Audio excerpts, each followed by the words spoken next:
Greetings, race fans, and welcome to Sim Racers Group Formula 4 Racing on SMB.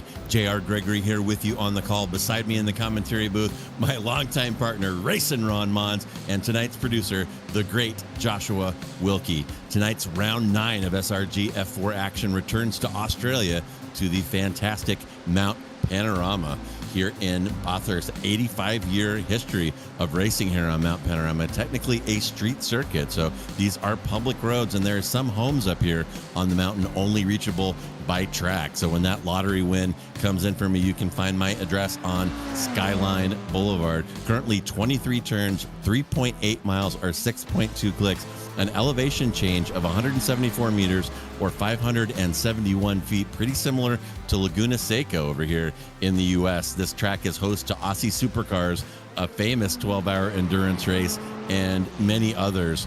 And Ron, I hate to throw around cliches, as you well know, but balls to the wall comes to mind here. And to survive Mount Pano, both are going to play a role.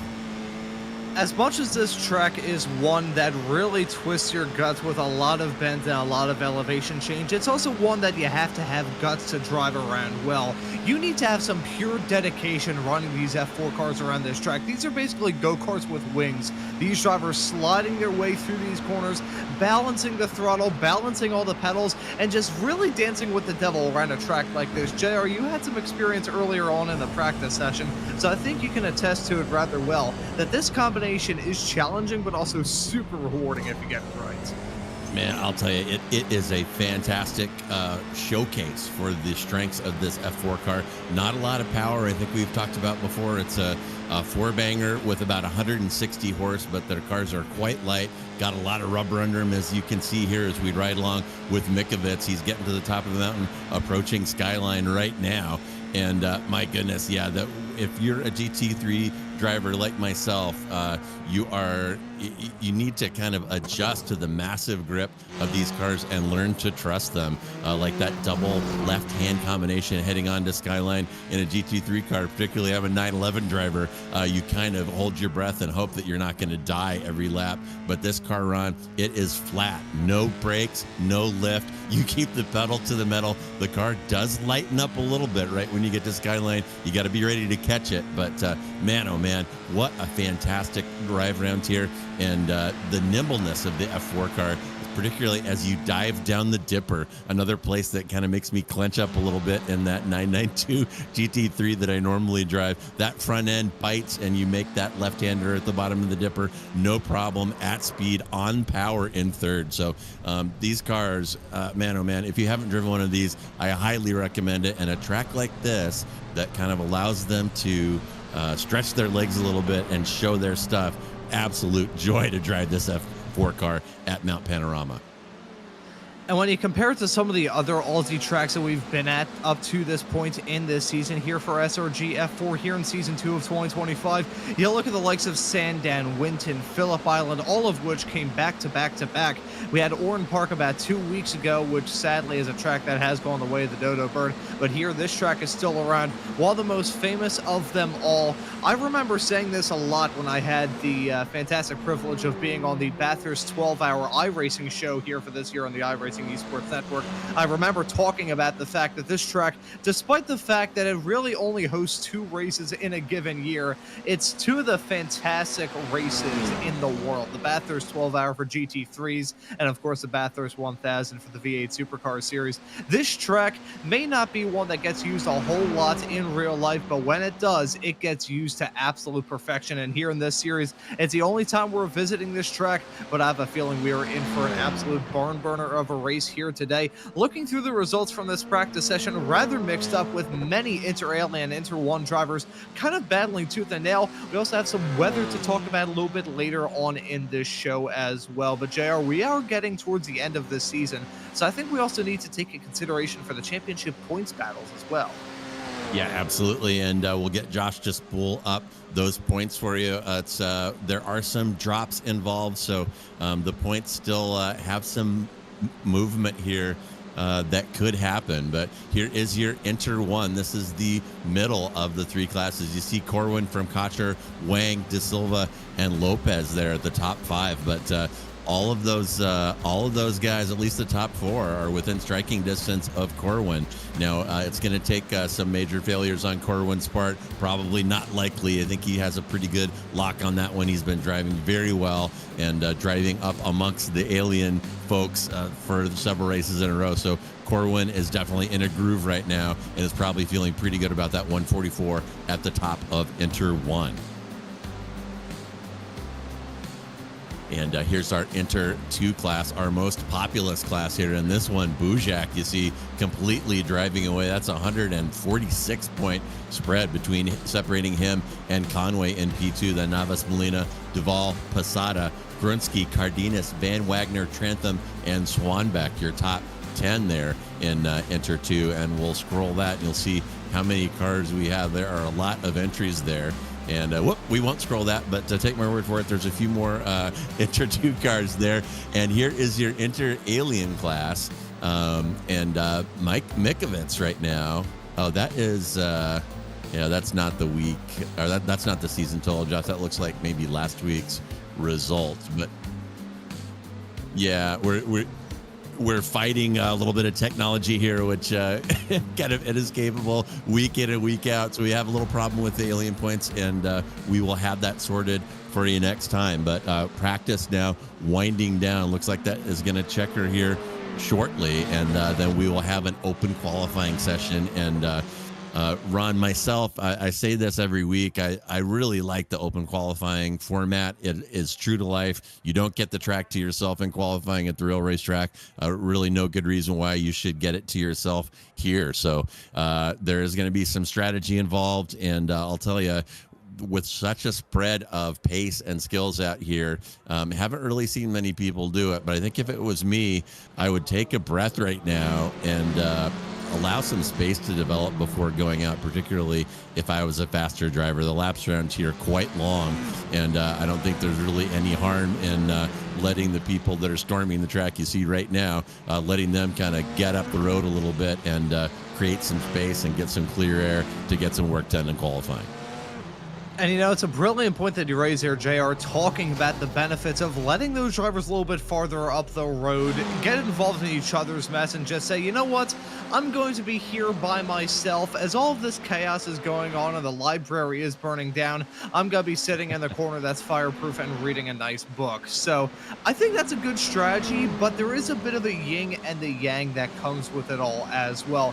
You've got the yin of being by yourself and being able to focus on your run, heading through some of the very challenging sections of this racetrack, which after turn number 2, you're basically dealing with turns from there all the way up through turn number 18 of Forest Elbow. So decent chunk of this track, you are having to deal with some turning, dealing with the small little bit of dirty air that comes off of these race cars, and also having to deal with other drivers who may end up spinning, heading through the downhill sections of this track and create a bit of a track blocking situation. But with that yin comes the yang of losing out on the draft, heading down the Maunz straightaway and the Conrad straightaway around this racetrack. From my previous experience commentating these F4s, and JR, I'm sure from your experience in the series, you can attest to that as well. These cars definitely have a bit of a strong draft, so there's one thing to gain and another thing to lose, and that's the real game that these drivers are having to think about in their head. Yeah, too right, Ron. The draft makes a big difference down that Conrad straight, and looks like we're riding along with Lopez, looking back up the hill toward the top of Mount Panorama, coming down that Conrad straight. And I was out here in practice earlier, and with the draft, these F4 cars were redlining in 6th gear, I'm going to say right about here. And without a draft, they never got there. So there is a significant speed differential whether or not you can catch a draft. And of course, the draft giveth and the draft taketh away.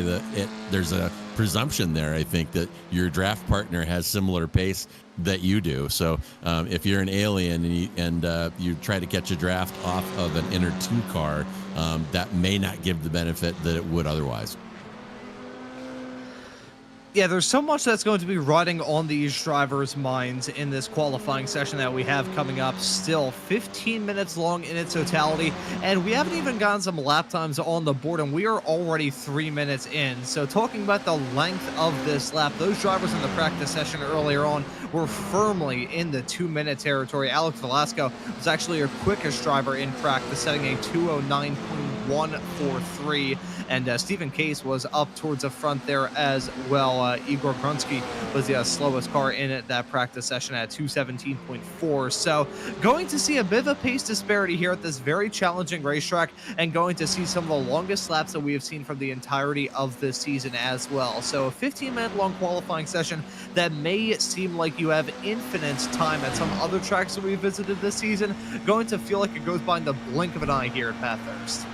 Yeah, 100%, Ron, and they are under pressure. You saw how long the outlap took, and still no time's up. We're 4 minutes into qualifying, and we're riding along with somebody right now just beginning their first hot lap. And you know, as you said, some of the shorter tracks, you could have an incident, have a problem, and it wouldn't be that costly. But here, the outlap is so long. Tire changes, I think, are going to kind of be out of the question due to that. And you got to just do your best with the hand that is dealt to you. You may get lucky in traffic, you may get unlucky in traffic, but just like at the real track, you got to keep your head down and get the best time that you can. A little more pressure, though, on qualifying. Remember, these races are quite short, only 20 minutes, not super easy to pass here at Mount Panorama. So track position going to be critical here when the green flag drops. And I do want to take a leaflet out of one of the most anonymous Philadelphia weathermen who I grew up with, Glenn Hurricane Schwartz on NBC 10 Philadelphia here in this city, and talk about the weather situation, which is definitely going to be a factor in this race that we have coming up. Potentially not going to see rain in this qualifying session, considering we only have a tick under 10 minutes left to go, and it's looking like we'll have some rain a little bit later on in the afternoon in sim time. However, we are going to have rain between the end of this qualifying session and the start of the race. So these drivers may have a completely different track to contend with come time for this 20-minute long race that we have coming up. And JR, you know that those races can get hectic. So throw rain into the fold as well around a track like this. That is going to make it even more challenging.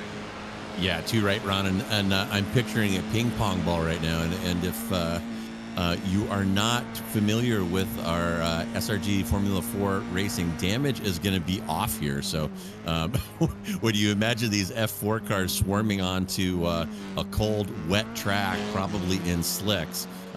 If you're picturing carnage, you're probably getting a pretty clear picture of at least what some of the drivers are going to experience. But instead of a race-ending bender into one of these concrete walls, these cars are going to be magically repaired and the cars are going to be underway. So in a situation that might cost us about half the field in the first lap, these cars are going to keep going. The emphasis here on experience and seat time. And so that's why damage is off. They want these drivers to get as much time as possible. It's a pipeline to a higher the next series, which will be F3, and we'll talk about that a little bit more. But Sim Racers Group is going to have an F3 presentation. A lot of these faster drivers are going to be moving up into that to make room for some more folks to learn these open wheel cars in these fantastic F4 races. But for now, though, in these final 3 weeks of this season, we have got some heavy hitters turning out in full force. Mike Braun, your current provisional pole sitter at a 2:10.0. Gotta say, one thing that we haven't talked about thus far in this qualifying coverage here, JR, is talking about the incident points, because that is a huge factor when it comes to a qualifying session. Pick up any sort of off-track moment around this 23-turn long road course, and you are going to lose out on the opportunity to set a qualifying time. It isn't an unlimited amount of time that these drivers have either, so they need to put their nose to the grindstone and get something to work in this qualifying session. So could be part of the reason why we only have 15 drivers who have set a qualifying time up to this point. Some drivers now getting some times on the board, as Alex Velasco in the 777 jumping up to the provisional pole and breaking through that 2:10 barrier. But at the same time, lots of other very competitive drivers, including a decent chunk of our inter-alien racers, yet to set a time. Yeah, and that is definitely a hazard here at Bathurst. It's not the kind of 1X trap that you would have at a place like Interlagos, but those little wall touches, if you get a little puff of concrete dust that shows up on your screen as a 0X, that is a dirty lap for qualifying purposes for iRacing. So you've got to be very, very precise here and dance that normal dance between how far can I push it, how fast can I go, and the need to keep it clean. Much more important here than during the race. A few little wall bangs, little scuffs here and there are going to be part of racing up here, but during qualifying, absolutely critical, Ron, as you said, to keep it clean. And yeah, the laps are coming in. So far, we got Velasco from Poborgi from Oladipo in your Alien class 1, 2, and 7 overall. Mike Braun still hanging on to the provincial pole in Inter 1, followed by Lubevi and Snyder. And we got Bujak, Duval, and Conway as your provincial podium so far. Time still coming in there. You see Jason Trantham jump up, and oh boy, and here comes the rain right now. 6 minutes to go. And I'll tell you, this course, being from Portland, I'm having a bit of a flashback here. Bathurst is so big and kind of similar to Portland. These spring squalls will blow through the course, and one part of the course will be bright sun and the other part will be undrivable. And that's kind of what we're getting now. We're getting a little rain over the mountaintop right now. And Ron, we've seen a couple. As you see the spray, great camera work. We're riding along with Poborgi now, looking forward, and you see the spray coming off of those tires. And I think it was at Fuji where we had a race that started getting wet late in the race, or maybe it was, yeah, I think it was Fuji. But part of the drama was many of the drivers did not change, and it turned out that slicks were still faster than treaded tires with a very lightly wet track. So I doubt that we're going to see anybody dive in here, Ron, for treaded tires, but anything's possible. And, you know, the last time I had the privilege of commentating one of these races here on Slow Motion Broadcasting, which you can catch every single Wednesday at 9:45 p.m. Eastern Time, it was at Oran Park a couple of weeks ago, and we had a rather damp race there, but the track, it was in that spot from hell, as I feel like some of these drivers would probably describe it, where the track was too wet to really run quick on slicks, but also too dry to run competitively on wets. So it was just a real half-half compromise where no one really won out in all of it. But Stephen Case was victorious, and he's currently our quickest driver in this qualifying session, just jumping up to the pole a matter of a few moments ago at a 209.511. We're starting to see these drivers struggle, and we're starting to see the Rooster Tails come off these slick tires. Now, if it were wet tires and you're getting Rooster Tails like that, yeah, okay, fine.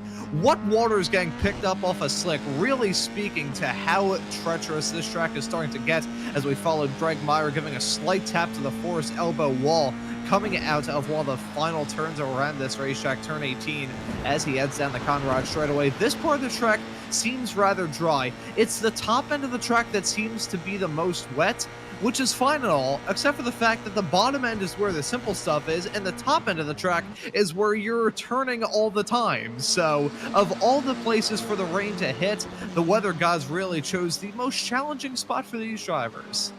Yeah, tough stuff, and I'm really feeling for these drivers. I got out here and participated in the practice session for a little bit prior to our broadcast, and just getting some experience in these F4 cars and learning them. And one thing that I figured out, and that most people figure out pretty quick, it takes some time for these tires to get up to temperature. There's not a ton of power and not a ton of weight on these tires. So it probably took 3, 4, 5 laps here to get these tires in their sweet spot during practice. And just as these tires were kind of getting where you wanted them to be, as you see somebody down there take a crazy ride through Hell Corner, just when the tires are getting to the operating temperature you're looking for, it starts drizzling. So probably some cursing in some of these helmets under some of these drivers' breath. We knew that the forecast was going to include some rain, but tough that it comes right when they're getting dialed in qualifying. And I would say at the present moment in this qualifying session, we've got a good idea as to how the conditions are following Borgi heading down into the chase. You can tell that he is not confident at all with the steering wheel in his race car. Let's see if it is an improvement from him right towards the end of the session. But the point I was going to raise is the fact I think we've hit the point where as much as there is time left on the clock, I don't think there's time left on the track. The conditions have gotten to the point where iRacing is marking the track as very lightly wet. Now, that may not seem like the worst thing in the world, but again, there's a certain window in these race cars, really all kinds of race cars, where the slick tires won't work too well because the track is too wet, and the wet tires won't work too well because they're going to overheat in the blink of an eye because the track's too dry. That is where we're at the present moment. I think these drivers are mainly out here just to get some reconnaissance laps. If your driver set a rather slower time as a banker, maybe you can improve, but by and large, you can see at the bottom of your screen all yellow sectors, nothing being improved on by these drivers. So it's looking very good for Stephen Case and Alec Velasquez. We see scraping the wall is Bujak heading his way through Forrest's elbow, not scraping his elbow like Forrest did, scraping the right side of his tire. Yeah, tough stuff, and lap times definitely dropping. Bujak looking good. He managed to get in a pretty good time of 2:10.6 while the track was still dry, but you see him struggling there, and whoopsie.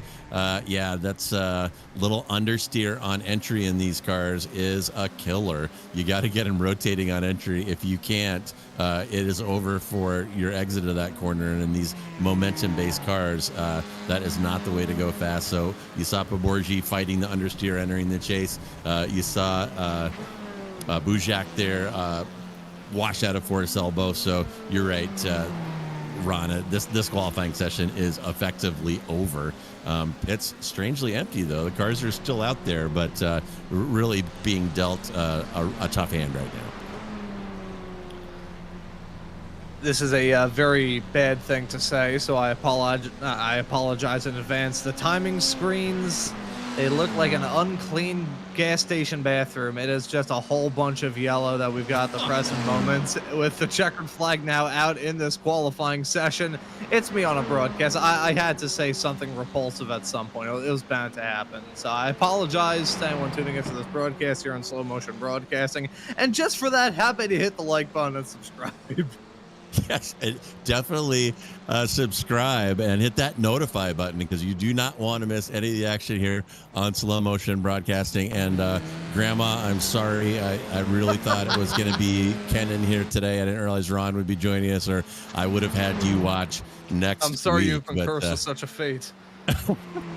Oh my goodness, and there's some scurrilyness. Qualifying winding down now, and the rules here are if you cross the start finish line before the time runs out, you get to finish your lap. So qualifying is going to extend beyond that 15-minute timer. That's why you see it running up towards 16 here. Not a lot of cars left on the track right now. We're looking at Grunsky desperately trying to claw his way out of the cellar, currently sitting at 215.7, and we'll see if he can make some magic happen. Looks like he's handling the rain here pretty well, and here is the tough spot, that downhill braking into Forrest's elbow that we saw Bujak struggle with a moment ago, and doink. Okay, and into the fucking wall. So that answers that. And if you happen to be lucky to be at the 12 this last year, I was standing right there at Forrest's elbow when a wallaby came on the track. So I've had the complete Mount Pano experience as I watched that oversized rodent hopping across the track while cars were on the track at speed. Fascinating stuff at Bathurst. And if you ever have the chance to attend a race at this Temple of Motorsports, do it. You are within spitting distance of the cars a majority of the track, and it is incredible to see those cars, especially in the dark, come over Skyline and bomb down through the dipper towards Forest Elbow. So highly recommended to visit this place if you can. Scratch that off the bucket list in February, and it still kind of gives me goosebumps, Ron. And I feel like that sort of wildlife on-track experience beats the time that I was racing at this old disused airfield just outside the city of Philadelphia, and there's a deer walking around the track. Not actually on the track, just around it, which in a car I can imagine is a rather terrifying experience. So you can imagine how my nerves felt in a 70-mile-an-hour shifter cart running around there. Think if that deer walked out, that would not have been a very festive encounter, I can tell you that much. But all that being said, JR, and the rain's still coming down, I wonder what track conditions we're going to have in this race coming up. That rain is still continuing to fall. And looking at the iRacing weather radar, the track is solidly green when it comes to rain. The precipitation chance currently at a solid 100%. And even with winds in the mid-teens, I have a feeling this track is going to be rather damp for this race coming up. We're about to switch over to that race section here in a few moments time, and I'll count it down to 3, 2, 1. Rain's probably not going to be falling down. Let's see if the iRacing gods prove me wrong, and they have proven me wrong. So the track is wet, and we're in for a wild one. Wow, and looking wetter than it was in qualifying. And I don't have that widget in front of me. What's it saying, Ron? What we've got right now is the starting grid up for this race, and Stephen Case is your pole sitter. Alex Velasco set to join him on the front row. We have Danush Barborgi in third, Mike Braun in P4 alongside them on the row right behind. We have Daniel Lubvie and Daniel Buchak completing an all-Daniel third row. In P7, it's Justin Snyder. In P8, it's Josh Gorin. Adrian Lopez will start in ninth with Ope Oladipo running at our top 10. Yeah, and let's see, what do we got next? Josh Leslie will be there in P11 next to Mikovits. Leslie putting down a pretty good time. That is P2 in the Inter 2 grid. Adam Duvall is P3 in Inter 3, 13 overall, next to Jason Cotcher. Dylan will be next to Trantham in row 8. Christopher Wang down a little bit in 17 next to Conway. In 18 will be Meyer. Lining up next to Van Wagner in row 10. Novice next to Swanbeck. Grinsky next to Embriette Hyde in 23 and 24. And yeah, we'll scroll that. There's more cars. Ken Glasser next to Ganesh in 25 and 26. Cardenas next to Suresh Kumar in 27 and 28. Rudolfo Samudio in 29. And some schlump there, not even taking the grid. J.R. Gregory. That's what I get for putting down practice laps, as I am last. And we are green, and we are soaking wet, and there are wet tires, Ron, all up and down the grid. Velasco is going to jump Case off the start. It's Velasco from Case from our own Mike Braun. Mike Braun also moving up. Looks like Poborgi got a horrible start, dropping like a stone all the way down to P7. And from the exclamation in the studio, something has happened here. Yeah, they bang and rough each other up coming out of turn number 1. Saw a driver pop a wheelie, which I'll need to tell you that's not a good strategy in a Formula 4 car. As they head their way down the man straightaway up into turn at number 2. These drivers still risking it and going side by side, having to dance around this racetrack with so much fear and anger. As you can see, that's someone in the barrier. Not sure who that is. That's a 108 right there. That's Mike Braun. A terrible start for him. He scrapes the wall coming out of turn number 2. Loses it on throttle. I am convinced that he did that. He either lost it on throttle just because of cold tires, or he lost it because of a puddle on the outside the curbs around this track. Usually a bit challenging to hit in these F4 cars, building up the stones to do such a thing, but the puddles that build up around them as well gets even more. Oh, that's Velasco off from the race lead.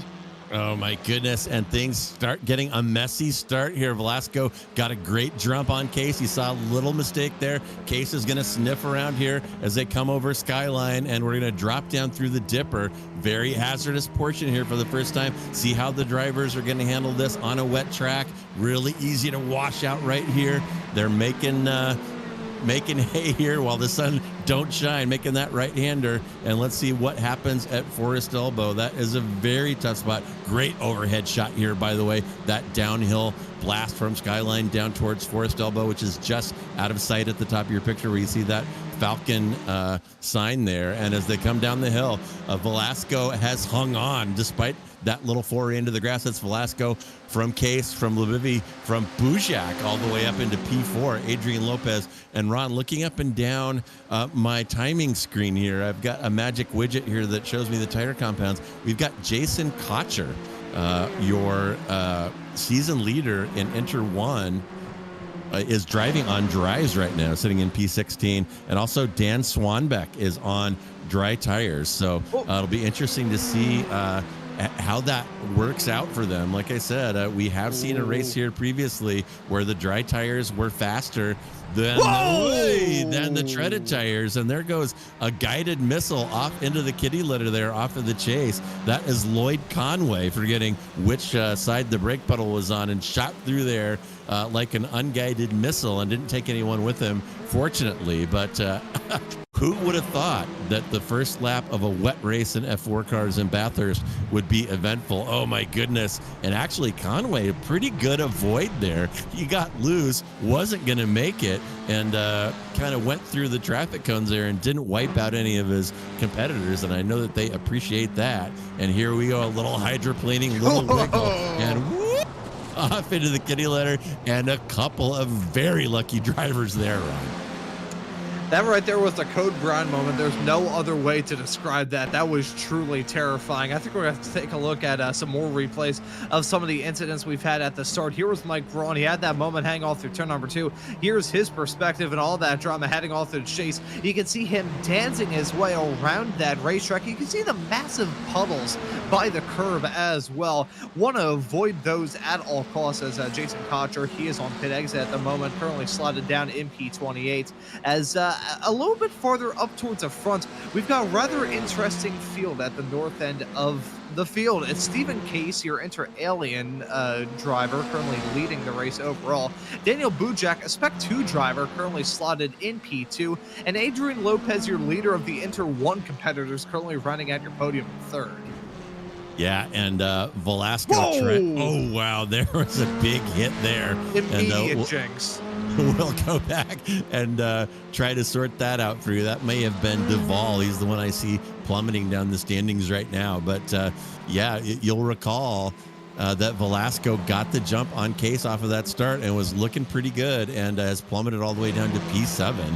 And yeah, interesting mix up top. As Ron pointed out, we're going to take a quick look at a replay here, and cover your eyes if you get queasy seeing F4 parts flying over the fence, because you're going to see it right here. Bang!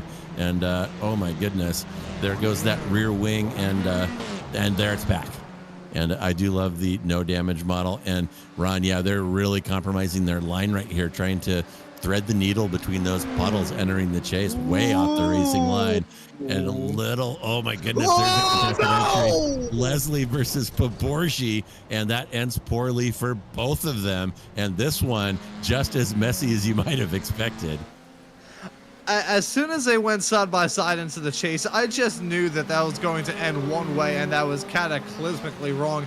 Two very good racers, do not get me wrong. They are some of the best that this series has to offer, but there's only so much you can do with some side-by-side racing heading down into the chase in pouring rain in conditions like this, doubly so considering the track temperatures are at 62 degrees Fahrenheit.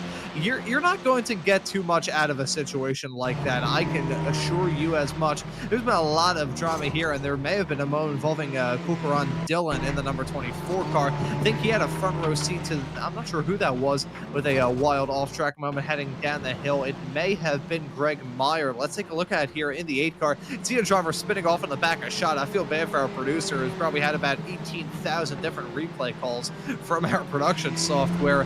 Here's Meyer and loses it. That change of elevation heading through there, even in the dry, the amount of times that I've hit that barrier that he backed himself into would really beggar belief. As we take a look at this moment involving Embriette Hyde in the number 93 car, heading her way off through the top end of the circuit. That's through McPhillamy Park, and parks it against the barrier.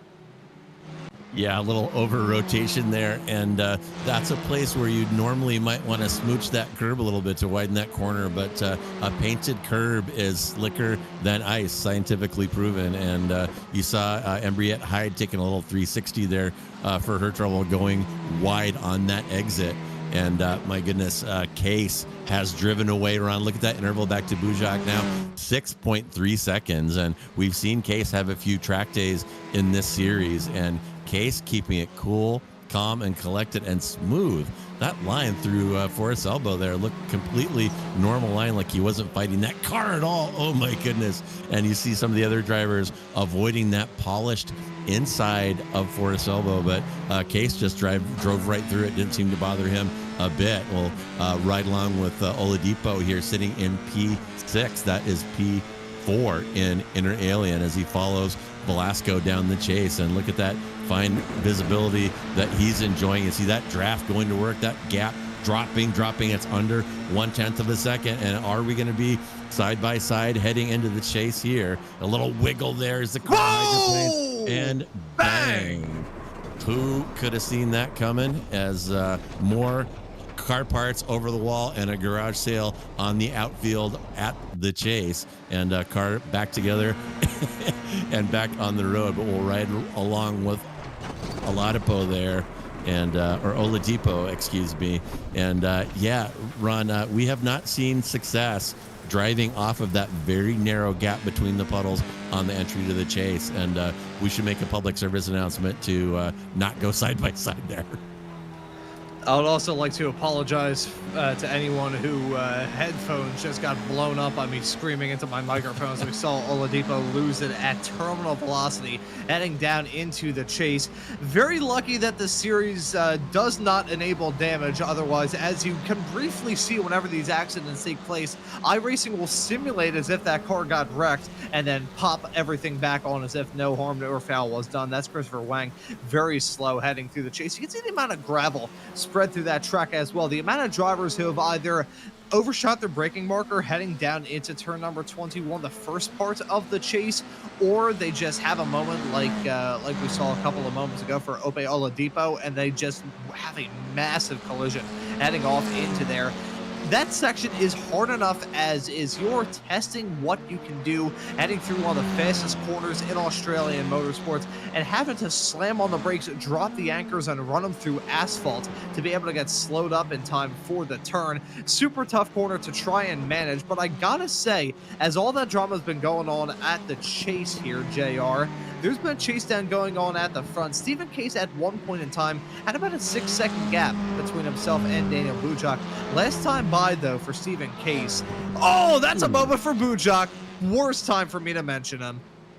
Yeah, Ron dishing out the commentator's curses hand over fist, and a kind of a dubious re-entry there as well, as Bujak tries to get that car turned around. And again, fortunately, no damage, so I guess you can just do an 18-point turn, breaking the nose and the tail off back and forth until you get moving again. But Bujak's excellent drive, kind of wheels falling off of it figuratively and literally right there. And yeah, Case must have had some kind of error. That 6-second gap had dropped to 1 second, and now it's starting to build up again. And now it's Case from Lopez, from Paborgi, your top three, followed by Bujak and Lebivi. And Case seems to be the only one who's able to find some consistency there. But as I said, it looks like he probably had some kind of error. We're going to take a look at Case right now, and coming up over the hill. See what happens here, and whoop, just a touch on the blade of grass right there, and that's all it took to make that car snap. And these F4 cars will snap. It's a mid-engine car, low polar moment if you want to be a physics nerd and look that up, but it is amplified, to be sure, by these conditions. And something else amplified, Josh, I don't know if you can give me the positions lost and gained, but looking through the top 10, frequently these races tend to come down to who's able to keep it clean and who's able to avoid problems. And that has also been amplified in these conditions. Look at some of these hard chargers. Lloyd Conway from your Inter 2 division up 10 spots into the top 10 in P8. Behind him, Ganesh has moved up 16 from his qualifying, damn near DFLing it there. And fighting his way up into the top 10. So this track chewing up some people and spitting him out, but the people who are able to handle the rain, keep it clean, and avoid incidents are really benefiting. Yeah, if you can avoid that falling anvil in conditions like this, you are going to be smelling like a bed of roses at the end of this race. And we're already seeing that guy put on full display. The drama really kicked off at the very beginning of the race. You could see a lot of drivers stacking their way up all through Hell Corner. It was hell for a lot of these drivers, as you can see multiple cars going off. That's one lockup. I think at the rejoin there may have been a bit of a checkup. Yeah, you can see popping up into the air. That, I believe, may have been Greg Meyer in the number 8 car who had that wheelie right at the beginning of this race coming out of turn number 1. But the drama didn't stop there. We saw that moment with our esteemed colleague here at Slow Motion Broadcasting, Mr. Mike Braun, not having the best of moments coming out of turn at number 2. Very easy to lose it in conditions like this, mind you. And he had a shallow line trying to goose up the throttle coming out of it. And unfortunately, in the process of that, going to smack the pedigree wall. Yeah, for sure. And like I said, it's a challenge to get heat in these tires in the best of conditions, and this does not qualify. Or riding back with Bujek now. A little smooch on Forrest's elbow there, right on cue. That is a live shot of Bujek, I believe, following Lebivy down Conrad Straight here. And again, we'll see that draft go to work. And Mr. Bujek, based on our past experience, may be wise not to try to go side by side into the chase here, but we'll see what he decides to do. Lebivy ahead of him will cover the inside, maybe out of not really a choice, just avoiding the big puddles. Oh, and Bujek tiptoes a little bit in one of the puddles, and you see that result as soon as you get in that deep water. Even with the treaded tires, these F4 cars will just wash out and understeer straight off the track. You know, I'm going to share an experience from my own karting days. There was one time that we ran in very, very challenging conditions, similar to this, heavily rain-soaked, as Ope Oladipo trying to get some moves done around the outside. That's himself, and I believe that's Bujek on the inside of him very briefly, as now it's Lebivy and Bujek battling tooth and nail down into turn at number 1, losing out on that run very briefly, as Adrian Lopez may try and get involved in this battle as well in the 007 car. At the front of the field, though, Danush Barborgi has been able to jump into the race lead in front of Stephen Case. Something is going on at the front of the field. I think Stephen Case may have crashed, because that gap has ballooned out over the past couple of moments. The driver of the 243 car has had some sort of major drama. Josh Leslie is also out of this race. Mike Braun, Aaron Van Wagner, Justin Snyder keeps blinking in and out of existence, so the UFO is clearly trying to have a word with the driver of the 347 car. Not sure what sort of encounters of a third kind he may have had there, but nonetheless, looking at these drivers scraping their way up through the top end of the racetrack, it is like, this may be a terrible comparison. I feel like I'm being electrocuted looking at these drivers. I'm so nervous and tense. Yeah, tough conditions here. And we're going to try to find a replay of what happened to Stephen Case. But my goodness. Okay, here we go. Here is the replay. And seeing Case coming. Looks like we're heading uphill into Griffin's here. And is he getting pressure from behind by Poborgi right there? That may be. And Poborgi applying the pressure. Case overcooking that entry. And as you can see, no hesitation. Get these things turned around between the walls. Just floor it and let the parts fly off, because they're going to fly back on. But what I was going to say, Ron, Poborgi has experienced all the highs and lows. And there's another spinner there. Oh, my goodness. That looks like Dylan maybe taking a ride in... or no, that was Lopez taking a ride in Forrest's elbow. But Poborgi, your pole sitter, smoked off the start. Or no, not pole sitter. I think he was P3, but got smoked off the start, hit out of Hell's Corner, and really had some big struggles early on with contact with other cars and mistakes. And here's his view of Case's little pirouette there in Griffin's Bend as Poborgi takes the lead. But Poborgi has persevered and now enjoys a 14-second interval back to P2 with only 3.5 minutes left. And for Paborgi, he just needs to not put a foot wrong, and he'll be golden at the end of this race. And think of it this way as well, JR, talking about Danush Paborgi, one of the top drivers in this series, one of the top drivers in the top class in this series as well.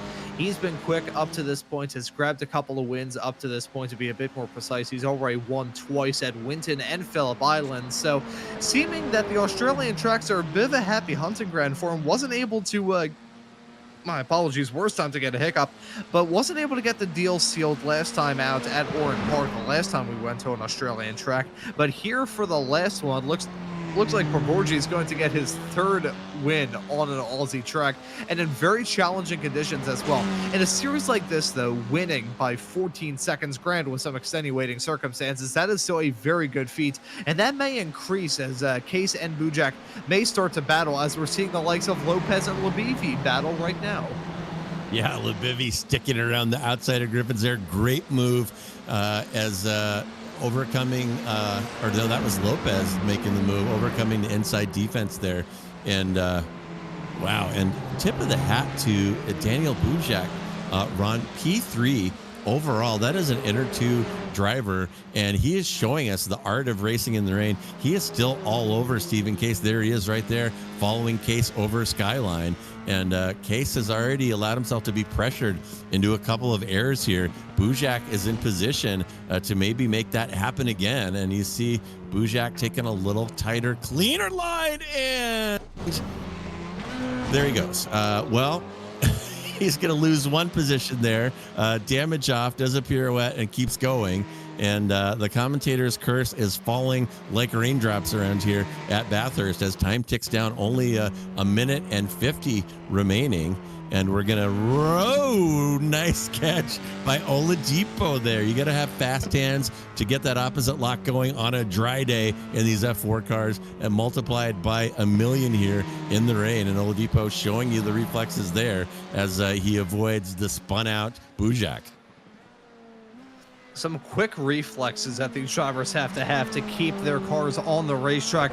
We'll note as well, JR, as much as the track is obviously still soaked, and with Danush Paborgi starting the final lap, I don't think this track is going to be magically bone dry when he comes around to take the checkered here in about 2.5 minutes time. The rain has stopped, so it's not getting any worse. It's not really getting any better either. The track conditions are still pretty rough. iRacing marking the track as moderately wet. It's also quite cool out there as well. I mean, as someone who's had to deal with the fact that here in the city of Philadelphia, it's been 55 degrees and rainy pretty much the entirety of today. 62 degrees Fahrenheit is rather tough for these drivers, as that's Adrian Lopez having a moment down into the final corner, and you can see he's lost out on a boatload of time, now going to fall to 6th, and he may feel a little bit of pressure if he has another mistake from Athul Ganesh in the 666 car right behind. Actually, let's load up this replay to see that 007 car having a bonding moment with the tire barrier. Ooh, that hurts. And the Murray's corner there, and as a side note, that is Ron's favorite corner here at Mount Pano. And Lopez, despite the incident, still hanging on to P1 in his class, Inter 1. So he has got a death grip on that. The white flag has got to be out at this point. And looking at who we got right now, that is Labivi with getting pressured by Velasco. Velasco still hanging around there, and as they go by a spinner there in Griffin's Bend, and man, it looks like the cream is rising to the top run. The Inter Aliens have taken over the podium. We had a good mix early on, but the steadiness and experience of the faster class winning out here, as we got Paborgi from Case from Oladipo, 1, 2, and 3 overall, and in class it is Bujak from Conway, another P2 driver in the top 5, and Trantham 4, 5, and 9. That's your podium right now in Inter 2 as this one wind down. Then Lopez, Ganesh, and Labivi is your provincial podium as this one ticks down. And I'm pretty sure the white flag is out here. So we're seeing some last opportunities to get around the track lane. The sun's coming out. The drivers are cursing. Couldn't you have showed up a little bit earlier? And the sun says, no, son, get out there and drive. And here comes Paborgi now. He is going to navigate Ron's favorite, Murray's Corner here for the last time, avoiding that huge puddle on the inside, stay off the paint on the outside, and Poborgi with ease, an 18-second interval. Usually don't see these kind of intervals here in these F4 races, but extenuating circumstances. And Poborgi, get me out of here, drives 10 feet past the finish line and escapes. He doesn't want even to drive to the next corner after all this stress. Oh my goodness, and a huge biff. That is Stephen Case.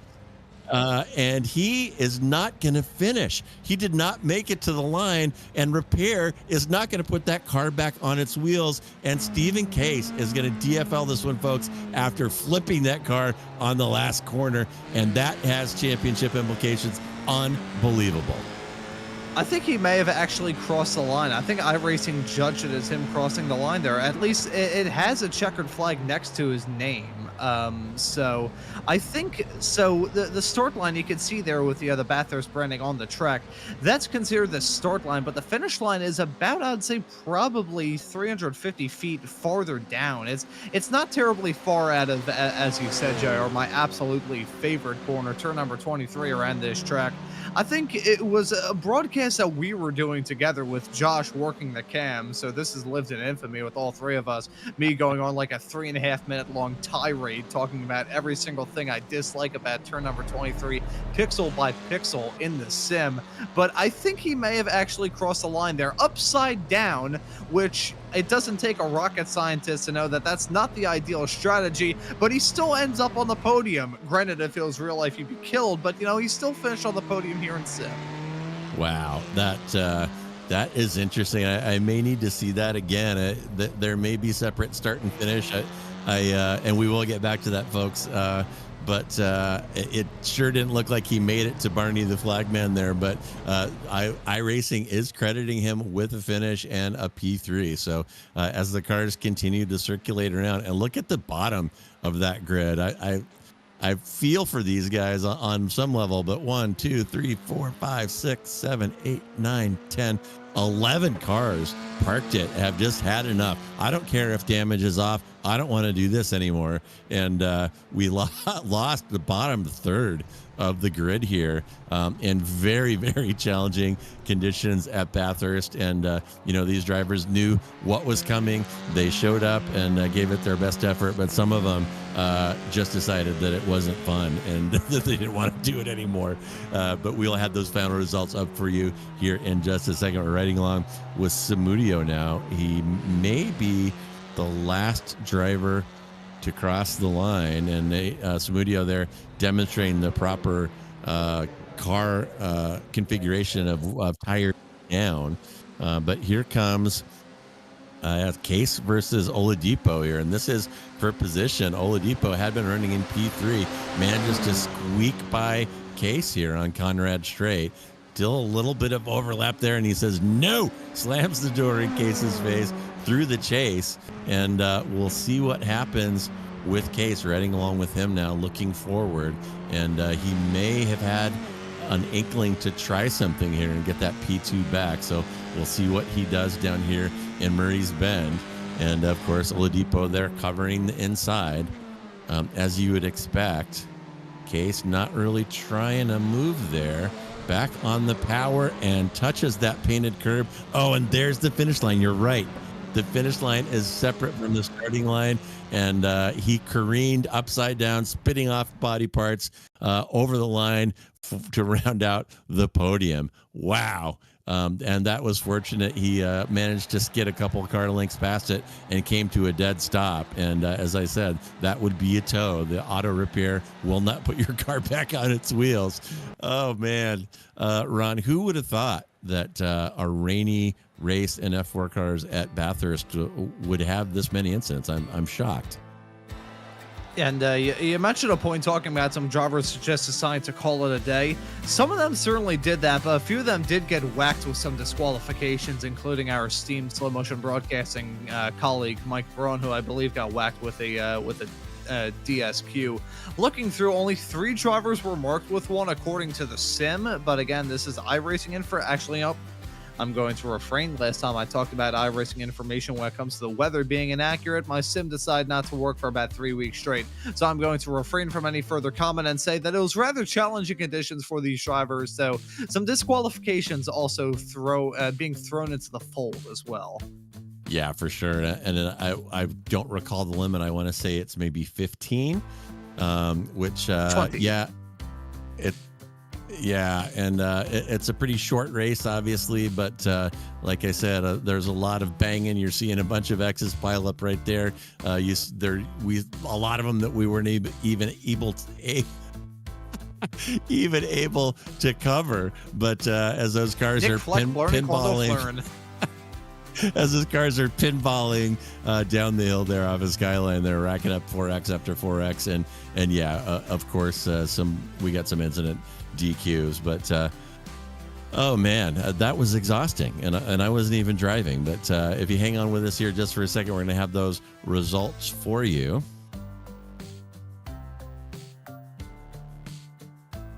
And here we go. And it is Case from Velasco from Poborgi, 1, 2, 3, all pros. Mike Braun showing up in P4. So that's the qualifying results. I'm going to take a breath here, and we'll get the race results up for you. There we go. Okay, let's go through those race results with you. Dinesh Poborgi, Oladipo, and Case 1, 2, and 3, and also 1, 2, and 3 in the top class. Daniel Bujak and Lloyd Conway 4 and 5. That is 1 and 2 in Inter 2. So Bujak and Conway both finishing with the entire Inter 1 field and a couple aliens behind them. Tip of the hat to both of them for making that work. And then 6, 7, and 8, it is Lopez, Ganesh, and Lebivi, and that is your Inter 1 podium. Then we'll have Jason Trantham, P3 in Inter 2, then Alex Velasco in P10. Then it's Corwin, Duvall, Grinsky, Cotcher, Navas, Hyde, Samudio, and Dylan, and that will get us up to P18. Dylan showing a lap down here on timing, and pretty soon we're going to be giving the results from people in the pits. But see, where were we? Completely lost my place. Okay, so now we're on Cardenas and Suresh Makar round out the top 20. Then it's Snyder from Wang, Leslie, Mike Braun, SMB's own Mike Braun in P24, Aaron Van Wagner in 25, Mikovits in 26, Glasser and Meyer in 27 and 28. And one more scroll here. I think we may have one more car. Oh, no, we don't. There is one more. Dan Swanback, a few laps down in P29, and my name there, of course, from participating in practice. So, holy cow. I'm going to take a breath, Ron, and take a look out in the green room, see if there's anybody waiting to chat with us. It looks like we have our P1 driver, Danush Poborgi, overall winner. Hey man, how you feeling? Are you still shaking from the adrenaline, or have you managed to calm down? I had one of the dogs check my oxygen level because I was not breathing the entire time. Well, you had about every experience that you could have there. I think you qualify. I want to say you qualified in P3. Kind of got swamped off the start, and then got some contact out of turn 1. So you got off on the wrong foot, but you kept your head down and managed to get your way up to Case, put some pressure on him. And I'm not going to say you caused him to spin, but he had to be thinking about you when that spin happened in Griffin, putting you into P1. So, my gosh, how would you describe the experience of driving an F4 car in these kind of conditions at Bathurst?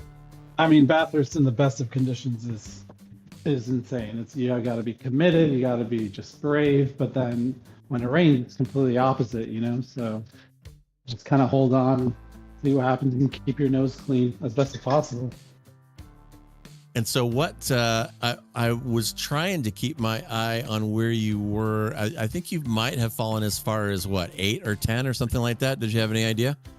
Something like that. I think it was 10 or 9 or something like that. And then I knew I would just number one, the toe helps quite a bit around here, and then just not freak out and let people make the mistakes and let the positions come to you here. Yeah, well, you certainly did that. What a recovery drive, and just by keeping it clean and avoiding the flaming barrels that were bouncing between the walls coming over Skyline Drive, and we saw that over and over again. When you caught up to Case, what did you think your chances were? Case, pretty fast driver, but looks like you had some skills in the rain that he wasn't able to summon today. Well, obviously Case is always very formidable, but when I was like catching him before the spin, and then I was like, maybe I have a good chance. And then he mentioned in his chat that he thought he overcooked his wets, which it got pretty dry at the end. So a decent chance, but I thought, like, again, it's Case. You can never assume. So you just got to be careful and pick your battles. All right. And I got to ask you, we haven't mentioned this yet, folks, but a lot of these competitors here are actually at the Sim Racers Group brick and mortar facility in East San Jose. So are you driving from home, or are you down at the race club with your buddies? I'm in good old T-Town, Tulsa, Oklahoma. Tulsa, Oklahoma. All right. Well, yep. A fantastic drive from Tulsa. I'm imagining that the weather is not like this there. At this Actually, it was 2 days ago. It was like really? Almost Okay. Tornado alley. So you got a little bit of a warm up then for the weather. Yeah. But we're got a slow mo of you running right now, coming through the dipper, and man, oh man, I enjoyed driving this thing in the dry here in practice. Didn't get to do it in the wet, and I think I prefer it that way. I'm okay stepping out before the rain started because that looked like an incredible handful. But a fantastic drive, Danush. And as we wrap up, is there anyone you'd like to thank or give a shout out to today? Obviously, Jason, SRG, for putting this on, and you guys, great. Everybody does a great job. Let me see, Francine, fiance, of course, and OSU. Go Pokes. All right, fantastic. Well, again, congratulations on a fantastic recovery after a tough start. And pro tip, folks, it ain't over till it's over. So keep your head down, keep driving, and you can end up in P1 as Danush did today. So thanks so much, and we'll see you next week at Okayama.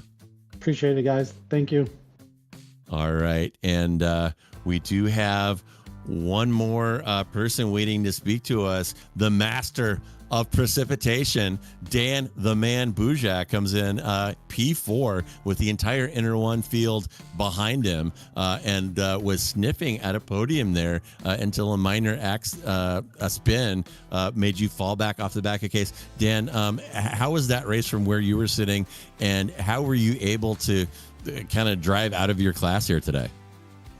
Yeah, it was quite intense, and I think it was a couple of spins that put me back. But yeah, I think I did a little bit of practice this week, so I knew it was my first time doing like a proper wet race. I really wanted to, get the technique down. But I think that definitely helped. Obviously, qualifying being dry-ish helps too. Was able to get decent qualifying, and then I was honestly just trying not to crash the whole time. Yeah, well, really a fantastic drive, and for people who are looking at Bathurst in wet conditions, have you got any tips for us? Is there a wet line? Are there places that are particularly tough? Anything that you can share from your practice at Bathurst? I would say the biggest thing that helped me was getting off the racing line in the big braking zones. So down the three big straights, kind of. Braking on the line there was horrible. Once I figured that out, that definitely helped. Yeah, and they talk about the wet line and dry line, and of course the dry line has polished concrete that gets super slick. So Dan figured that out, and my goodness, so close to a podium, and really a fantastic drive. So congratulations. That was quite a feat to even keep the car on the track for 20 minutes, much less almost get a podium and a P1 in class. So really great drive. And as we wrap up, is there anyone you'd like to thank or give a shout out to today? I'd say Jason, of course, for putting this all on, and probably my wife for watching our 1-year-old every Wednesday night so I can do this. Nice. Yeah, we got to thank our family to support all of our habits, good and bad. And this is a pretty tidy one as habits go. So, all right. Well, fantastic. Congratulations again. Thanks for stopping by and chatting with us. And we will see you next week in Japan, Okayama Raceway. Thanks a lot. See ya. All right, and that is everybody we have. And speaking of Okayama, Ron, out in the wild, I think it's not a super popular track. I think a lot of people that get into iRacing have to drive it a lot. For example, in Miatas, and may be a little tired of it. But how do you think these F4 cars are going to do out there? Well, Okayama is a track that can put on some pretty good racing when it comes to those F4s. It's got the Titan Twisties where you can have some side-by-side battling, but it's also got some flat-out sections, mainly that back straightaway, that keeps that field oh so close together. I remember about a year ago at this point, a little bit over that, I was doing an F4 broadcast of a race at Okayama, and that was a barn burner of a race. So I have a feeling that in 1 week's time, when the Sim Racers group returns for their second to last round of this 2025 Season 2, I have a feeling they're going to be putting on a killer race. All right. Well, you heard it, folks. Instant Classic on the horizon. So make sure that you subscribe to SMB and hit that notification icon so that you don't miss any of the action. And speaking of action, we have got some upcoming races here on SMB. Starting tomorrow night, Extreme Scoring Indy Cars will tackle Long Beach. So if you like open wheel cars brushing up against concrete, you're going to want to tune in for that one. Saturday, Weekend Warriors will be at Sonoma Raceway in the Bay Area of California. And on Sunday, a double header of Weekend Warrior action. Formula Fords will be at Olton Park. That one is going to be awesome, I promise. And SRFs will be at the Phoenix road course. So again, subscribe and notify. And just wanted to mention, we have some special events coming up this summer on July 3rd, a USRA 160 lap ARCA event with cash prizes, and on the 26th, a 3-hour sports car enduro. Still getting the classes sorted out, but if you're a GT3 driver, there will be room for you there for sure. So that is going to wrap us up for tonight, folks. I am JR Gregory. On behalf of myself, my partner Racing Ron Maunz, and our phenomenal producer Joshua Wilkie, and everyone else here at SMB, thanks so much for joining us. And you'll definitely want to check out next week's action at Okayama. Enjoy the rest of your day wherever you are, and hang on, baby. The weekend's coming.